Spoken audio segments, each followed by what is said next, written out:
The rain showed no signs of stopping. For 3 days it had fallen relentlessly on the Vosges mountains of eastern France, each hour seeming colder and wetter than the last. The dense pine forests that covered these peaks had become a nightmare landscape. Visibility shrank to just a few yards, and the mountain paths transformed into thick, sucking mud that pulled at boots with every step.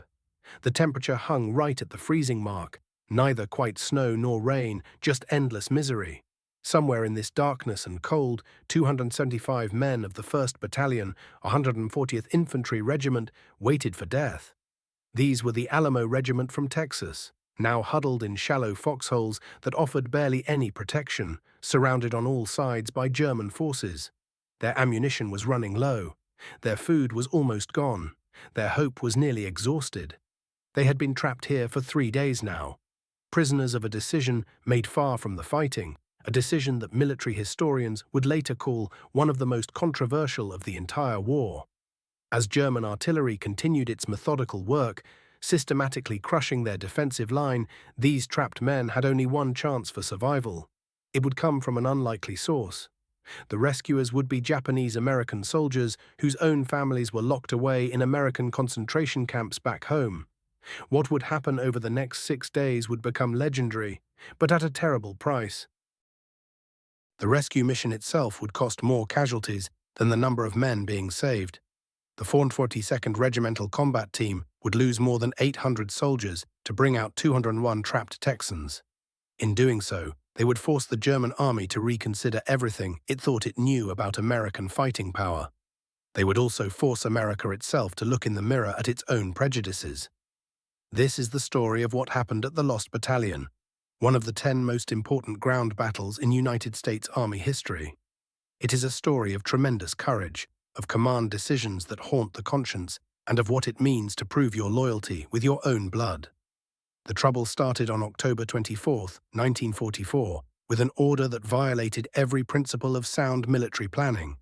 Major General John Ernest Dahlquist commanded the 36th Infantry Division, and he decided to send the 1st Battalion, 140th Infantry Regiment forward, past the friendly lines, deep into the dense forests of the Vosges Mountains.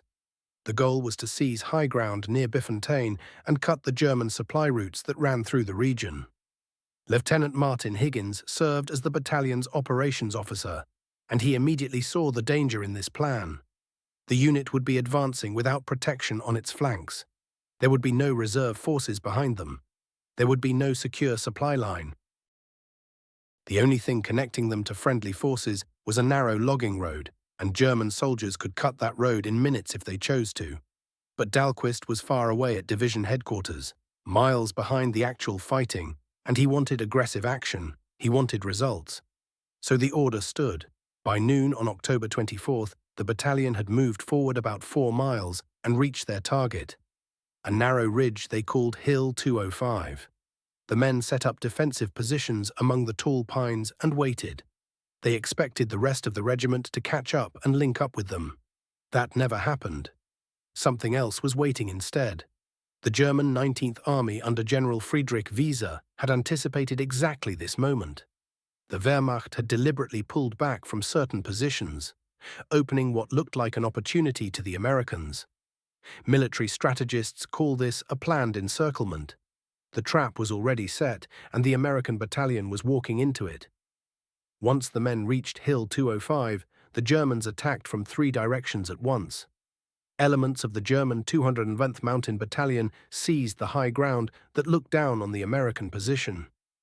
The 933rd Grenadier Regiment cut the supply road behind them. Other German units closed off every escape route.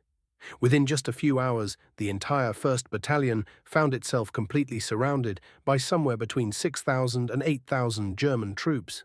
The German forces had spent weeks preparing this ground. They had built reinforced bunkers that could withstand most artillery.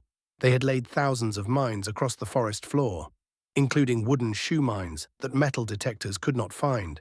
They had positioned their artillery on the reverse slopes of hills where American artillery could not reach them. Most devastating of all was their use of tree-burst artillery. Shells fused to explode in the forest canopy high above the ground, sending down showers of razor-sharp metal fragments and wood splinters. Foxholes offered almost no protection from this kind of fire. Within 24 hours of being surrounded, the situation became desperate. German forces attacked from multiple directions while keeping up constant mortar and artillery fire. The American soldiers had come prepared for a quick advance. They carried only basic ammunition and 3 days of food. Water became the most critical shortage. The only source was a stream about 60 yards outside the perimeter, completely exposed to German machine guns. Men had to crawl out into the darkness, pressing themselves flat into the mud, while German fire traced lines of bullets overhead. They tried to fill canteens and helmets before crawling back. Many of them never made it back. The Air Force tried to resupply them from above. P-47 Thunderbolts from the 360th Fighter Group flew through the fog and rain, dropping packages on parachutes. But in the thick forest and poor visibility, most packages landed in German-held territory or fell into the wilderness. Of all the supply drops attempted, the trapped battalion recovered only a handful of containers. On October 26th, other American units tried to break through to them. Elements of the 140th Infantry attacked, but they advanced less than 800 yards before German defenses stopped them completely. The 140th 2nd Infantry Regiment tried next, attempting to go around the German positions through a neighboring valley. They ran directly into a minefield, and pre-registered German artillery tore into their ranks. They were forced to withdraw, leaving many of their men behind. All this time, radio operator Erwin Blonder maintained a weak radio connection with division headquarters, using the battalion's last working radio. The battery was almost dead, so they could only transmit twice a day. The messages grew more desperate with each passing day. They needed medical supplies, they needed ammunition, they needed someone to come help them right now. On October 27th, as the rescue attempts kept failing, General Dahlquist made the decision that would define his entire military career and mark it as controversial. He ordered the 442nd Regimental Combat Team to break through to the lost battalion. His exact words, recorded by his aide, were simple and brutal. Get them out at any cost.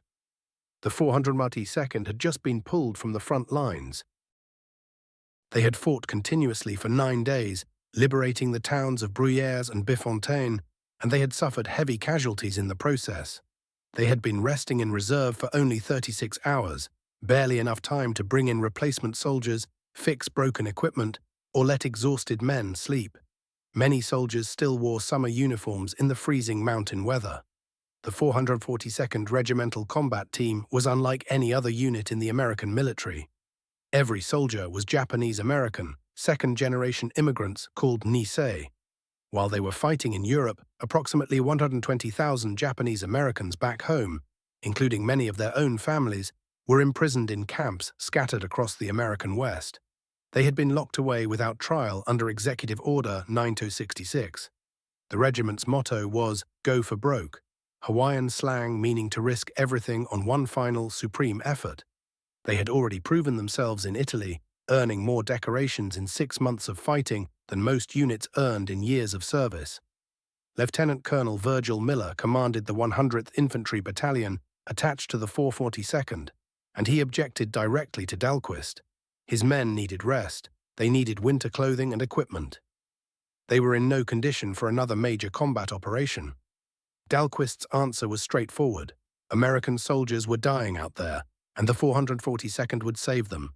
At 4 in the morning on October 28th, the 442nd began moving forward. The plan was simple in concept. The 100th Battalion would attack on the right flank, the 2nd Battalion on the left, with the 3rd Battalion held in reserve.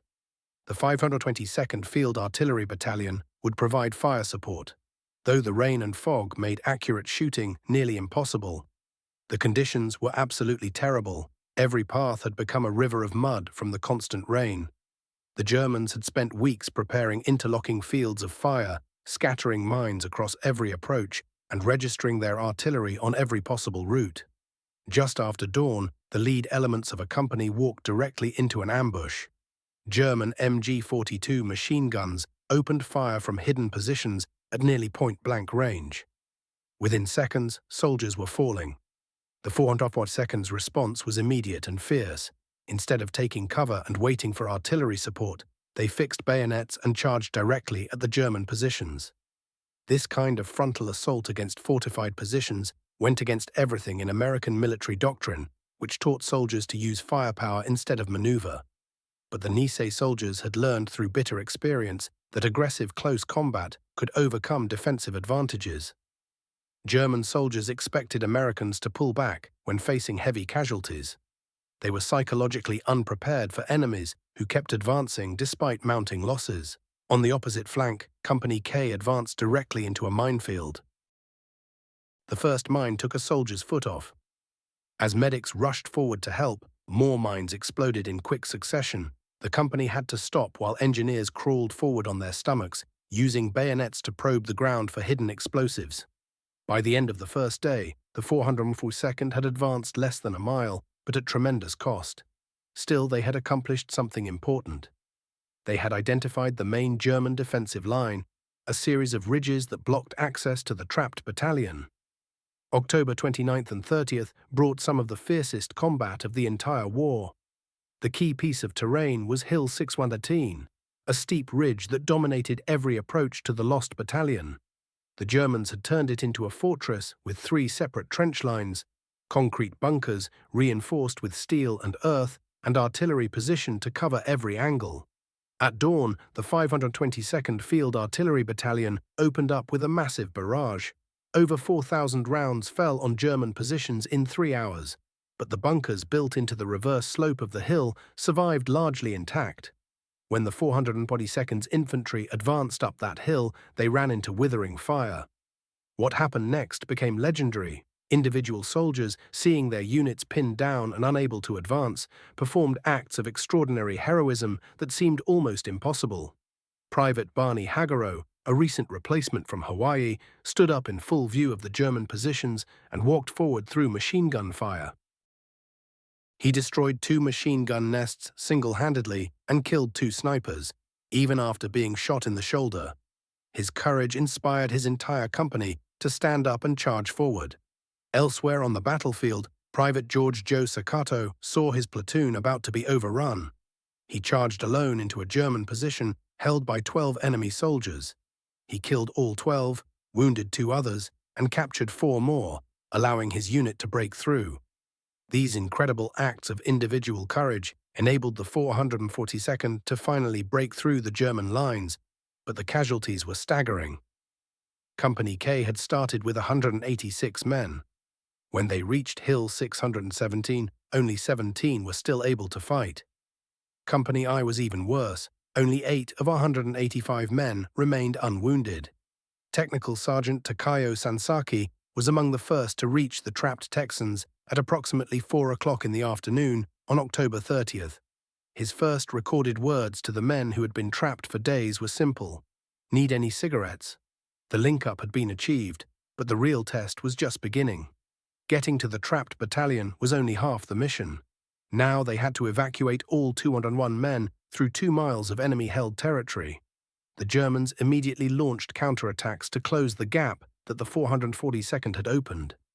Fierce fighting continued throughout the night of October 30th and into the next day. The evacuation started with the most badly wounded.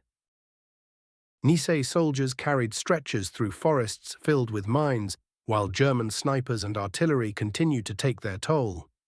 Each trip took hours.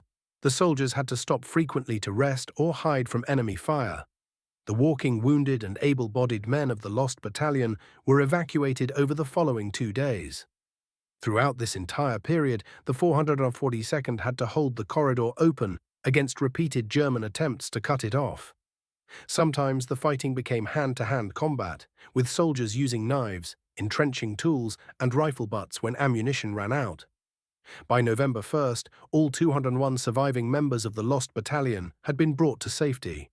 The 1st Battalion, 140th Infantry, had lost 64 men during their encirclement, but the 442nd had paid an infinitely higher price, more than 800 casualties in just 6 days of fighting. On November 12, 1944, General Dahlquist ordered the 442nd to assemble for a recognition ceremony. He expected to see the full regiment, approximately 3,000 men, standing in formation. Instead, only about 900 soldiers appeared. According to multiple eyewitness accounts, Dahlquist asked Lieutenant Colonel Virgil Miller where the rest of the regiment was.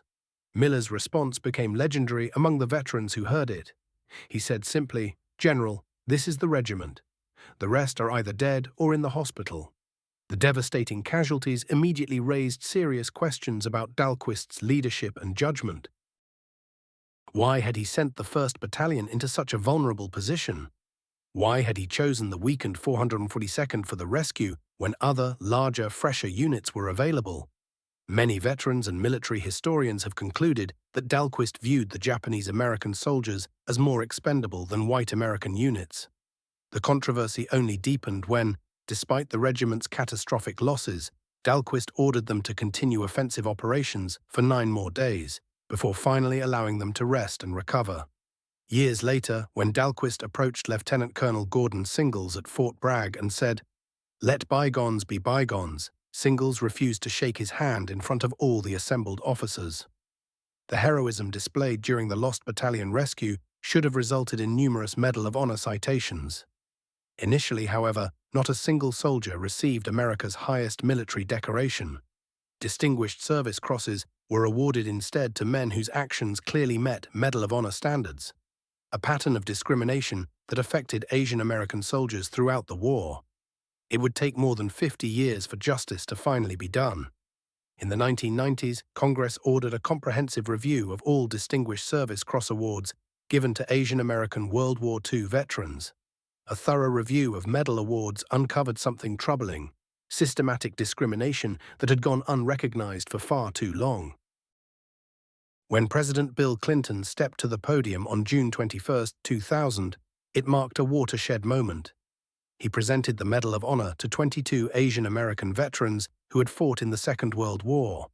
Among them were Barney Hajaro and George Sakato, both recognized posthumously for their extraordinary heroism during the desperate rescue of the Lost Battalion.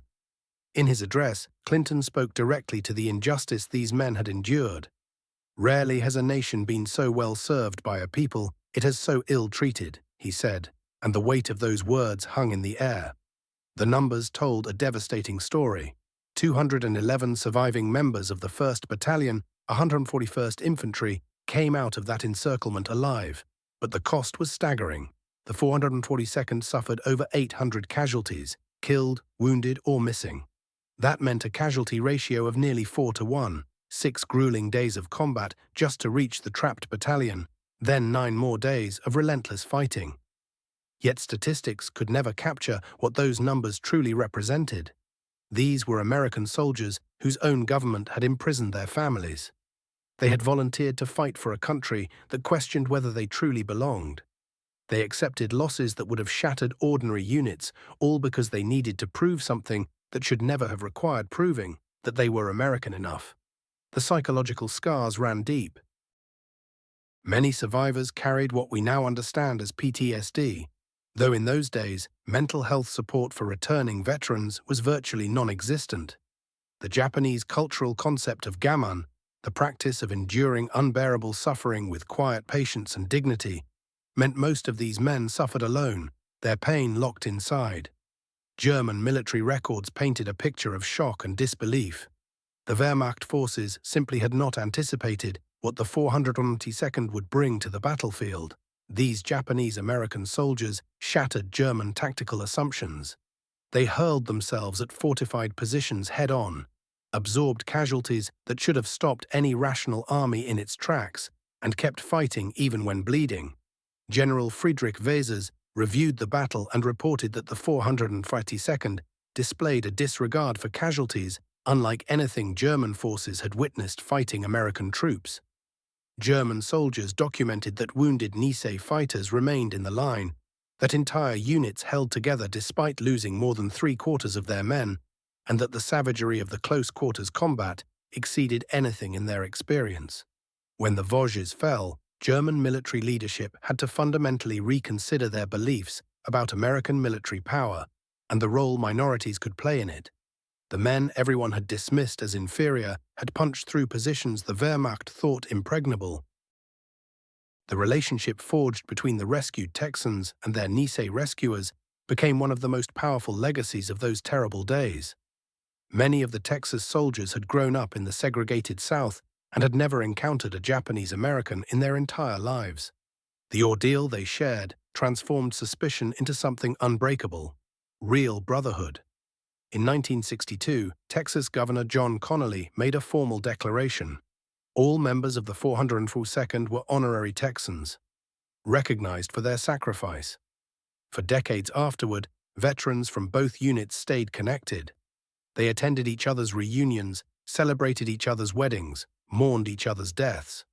When anti-Japanese sentiment flared during economic troubles in later years, Lost Battalion veterans spoke up loudly in defense of Japanese Americans. They knew the price better than anyone else. They had watched it paid in real blood. The rescue's significance extended far beyond the battlefield. The extraordinary sacrifice the 442nd had made rendered it impossible to justify ongoing discrimination against Japanese Americans. How could a nation claim these people were disloyal when they had shed such blood for their country? The 442nd became the most decorated unit proportional to its size and length of service in American military history. The decorations piled up: 21 Medals of Honor, most awarded decades later, 29 Distinguished Service Crosses, 588 Silver Stars, 5,200 Bronze Stars, over 4,000 Purple Hearts, 8 Presidential Unit citations. Their service opened doors toward justice for those imprisoned during internment. In 1988, President Ronald Reagan signed the Civil Liberties Act, formally apologizing for the internment and compensating survivors. Many 442nd veterans had fought tirelessly for this recognition. Military historians continued debating whether the operation was even necessary and whether deploying the 442nd represented systematic discrimination. The evidence suggests something more troubling: a combination of both. General Dahlquist repeatedly assigned the 442nd to the most lethal missions. He rejected their requests for rest and reinforcement. Most significantly, he possessed other options: larger units, better-equipped units from the 36th Division that could have attempted the rescue.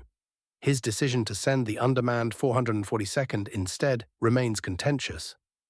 Some historians argue he selected the 442nd because they were genuinely the finest unit available. Others contend he chose them because Japanese-American casualties would face less political resistance than losses in white units. What cannot be disputed is the trap the 442nd faced. They could not refuse without confirming the very doubts about their loyalty that already haunted them. Prejudice held them as firmly as German forces held the Lost Battalion. The rescue offered profound lessons about citizenship, loyalty, and prejudice's true cost. Questioning a citizen's devotion based on ancestry weakened military effectiveness and betrayed American principles.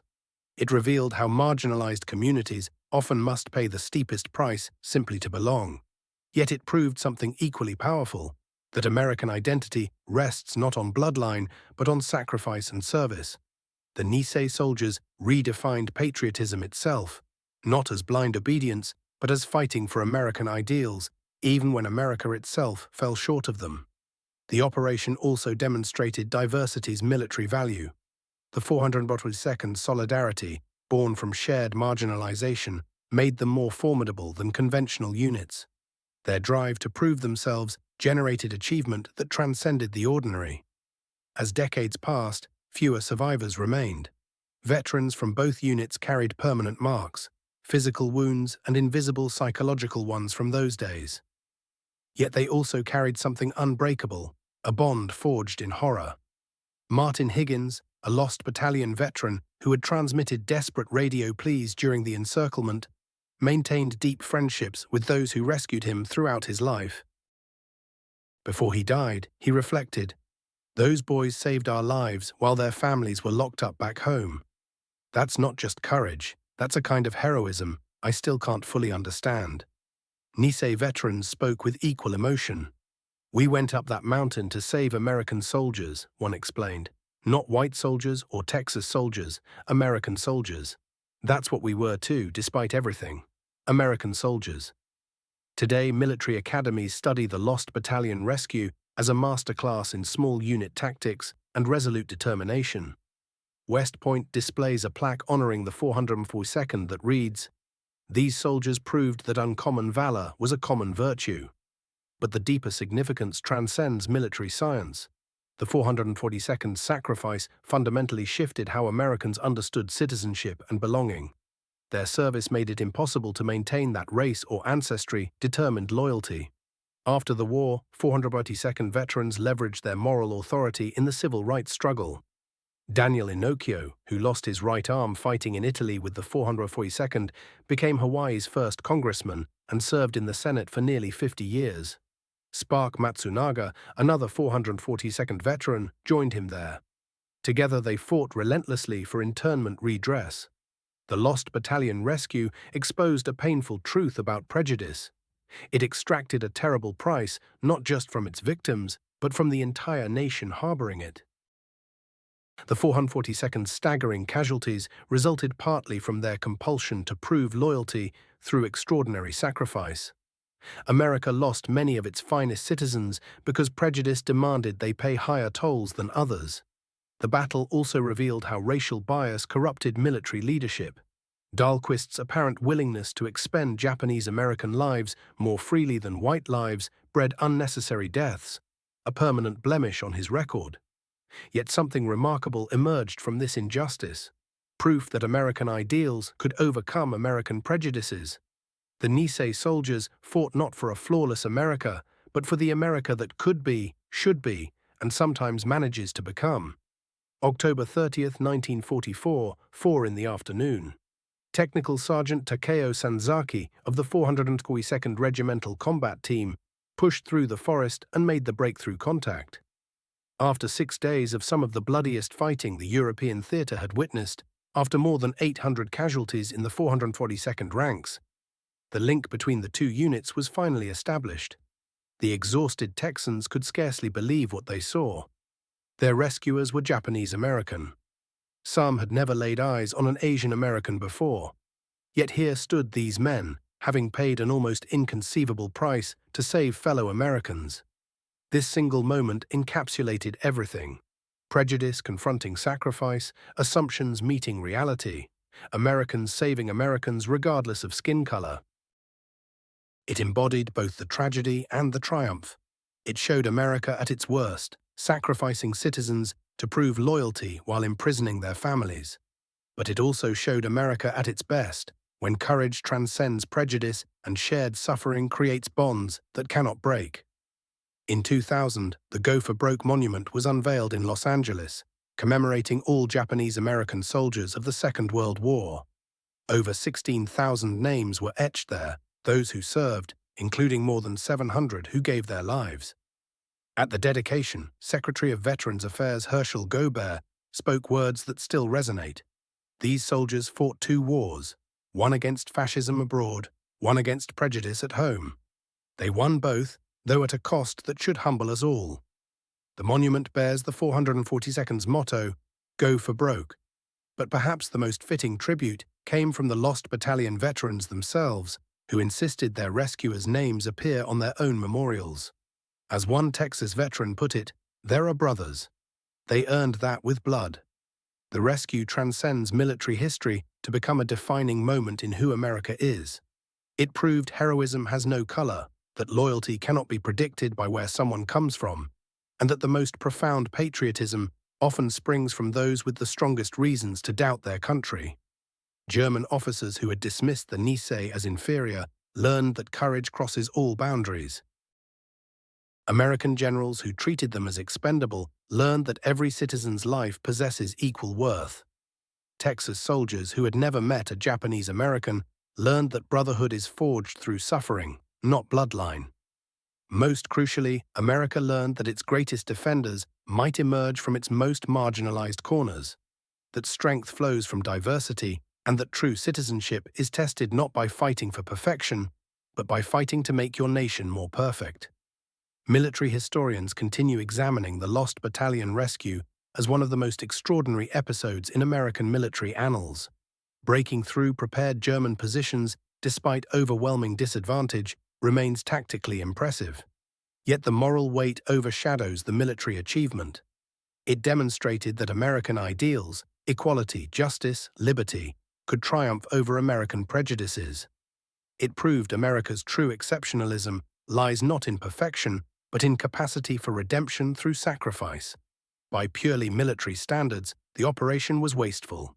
800 casualties to save 211 men violates every principle of military economy. History, however, applies different measurements than military manuals. Some victories demand any price. Some stands require taking regardless of cost. Some principles are worth defending unto death. The 442nd understood this completely. They climbed that mountain not merely to extract the lost battalion, but to rescue America's claim to moral authority. They fought not just against German soldiers, but against the prejudice questioning their place in America. They bled not just for military victory, but for the principle that all Americans are created equal. The story ultimately concerns American identity's complexity and sacrifices redemptive capacity. It reminds us citizenship is earned through service, not birthright, that prejudice weakens the nation it purports to protect, and that America's true strength emerges not from uniformity, but from diverse peoples forging a common purpose. The 442nd Regimental Combat Team went for broke in the Vosges Mountains. They gave everything, held nothing back. In doing so, they did not merely save 211 trapped soldiers.